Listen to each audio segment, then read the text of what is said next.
process. Some of you will be very familiar with the ideas that I'm going to share. Maybe someone will take something new that will contribute to having a better process in the work that you do. But it's going to be slightly different maybe than what you're expecting. And then Gabriel will just kind of get you immersed in code. That's okay. It's be more exciting. So I kind of put this breakdown of time, but I think it's going to be less than 30 minutes. So I'm just gonna go through it. So basically, the thing about product development is that it's very different depending on the company that you're working on. So every company has a different process and a different way of interacting with the teams between product design, product management, development, or engineering. And usually the way that process happens kind of has a different impact on the product in terms of fulfilling a roadmap, pushing any boundaries, the communication between the three teams, and it's either an amazing experience or a complete nightmare. I just pulled a quote from Peter Drucker. He's an oldie, but he's a good one. If you want something new, you have to stop doing something old. We work in tech, so nothing gets really old. It's like 30 seconds is old. And I wanted to pick up on the concept by Susan Ritz. I don't know if you know her. She worked in a lot of different places, Google and other places. And she basically has this, she wrote a Medium article about the dynamic between product development, design, and engineering. And the concept of the three-legged stool, have you all heard about it? It's quite standard, no? So basically the three-legged stool product approach is that the three teams have the same level of input during product development. So what happens a lot is design gets isolated from engineering, product management is in the middle, so you have a lot of communication blockers in between, rather than the communication being open between the three teams and sort of like creating that dynamic throughout the process. So it's basically just having a balance between the three teams in terms of input and influence in the product. And sort of, just to give you an idea, because you're probably as familiar as I am, you have all kinds of different ideas of what the product will look like at the end, with all kinds of imbalances. So this is just an illustration of what the CEO thinks the product will look like. So it's kind of a disjointed kind of idea, because they don't know how it really works. They just have this idea that they want to sell. How the CPO wants the product to look like. So it's everything that's been promised and a little bit more. How marketing communicates the product, so it's everything that was promised and something else amazing. And then you have sales. They basically just kind of blow it up. This is a Ai Weiwei artwork, by the way, if anyone likes art. Yeah. But this is kind of like sales just takes it to another level. And this is how the product looks when design is disregarded in product development. Basically, things happen, things don't work. Oh, maybe we should bring a designer on board. So ideally, we want to avoid that. And going back to full circle to Susan Ritz, if one group has more power than another, they will make the decision based on their biases. So different teams will try to have different levels of influence and different levels of input on the product, which is why balance is so important. I would like to push it a little bit further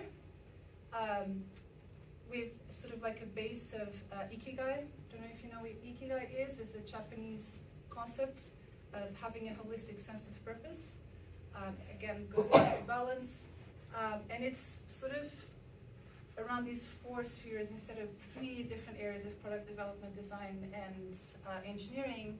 It's bringing the business back into the conversation, because what happens a lot is you have all the C-level people, they make all kinds of theoretical decisions, they have no idea how things work on the ground, they have these wild expectations that can't be delivered with sort of like the time frame that we're working towards soon. So it's just pulling that back in and sort of kind of getting a balance of, so between design and product management, you need to be aligned. Between design and engineering, you need to have sort of the shared ambition. Between project management and business, you need to agree on the outcomes. And obviously between the business and engineering, you need to have agreed goals. And all of that together will make an amazing product. So when this is out of balance, you will always have problems. And depending on where the imbalance happens, that defines the magnitude of the problem. and how much it will cost. So then the idea is, if you want something, you have to stop doing something old, and it's just introducing the business as a fourth leg, rather than just having 3 legs going forward. So in terms of the ideal process and bringing this sort of the 4 areas together, the 4 areas of product, obviously business, you know, the CEO is quite busy, they have a lot to do, so they can't be in all the meetings, but basically being part of the process throughout. So at the bottom, you'll see, I don't know if you can read it, I'll read it for you. We have sort of like the top level stages of product development from a design perspective. So we have PRD, so product requirements document. That's sort of like, it's where the vision is annotated, the ROI, the goals, the requirements, and that document needs to be shared across all the teams, because different teams will be looking at different elements and contributing with different value to make sure that at the beginning of the process it kicks off the right way, rather than having conversations at the end that should have happened at the beginning of the roadmap. Product management, engineering, and design just go through the whole process, obviously, ideally, because sometimes that doesn't happen either. Engineering sometimes is isolated from design. Product management stands in the middle. There's a lot of time wasted.